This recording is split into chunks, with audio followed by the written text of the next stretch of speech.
আজ বৈশাখের 21 তারিখ। বেণীমাধব শীলের ফুল পঞ্জিকা অনুযায়ী আজকের রাশিফল। মেষ, নানা কারণে উৎকণ্ঠা বৃদ্ধি পেতে পারে, ধৈর্য ধরে কাজ করো।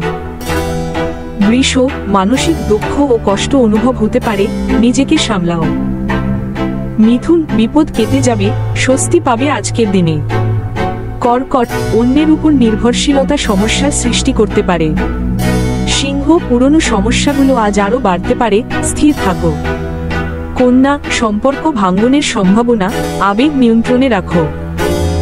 তুলা, শিল্প ও সংস্কৃতির প্রতি আগ্রহ বাড়বে, মানসিক শান্তি মিলবে। বৃশ্চিক, উচ্চাশা পূরণের আশা জাগবে, তবে বাস্তবতা বুঝে চলো। ধনু, প্রত্যাশা পূরণ না হওয়ায় নিরাশা ঘিরে ধরতে পারে। মকর, অসুস্থতা থেকে আরোগ্য লাভ সম্ভব, দিনটি স্বস্তিদায়ক। কুম্ভ, কোনো কারণে মানসিক কষ্ট বা মনস্তাপ পেতে পারো। মীন, সিদ্ধান্ত গ্রহণে দ্বিধা ও বুদ্ধিভ্রম দেখা দিতে পারে। প্রতিদিন এমন রাশিফল পেতে চ্যানেলটি সাবস্ক্রাইব করে পাশে থাকুন।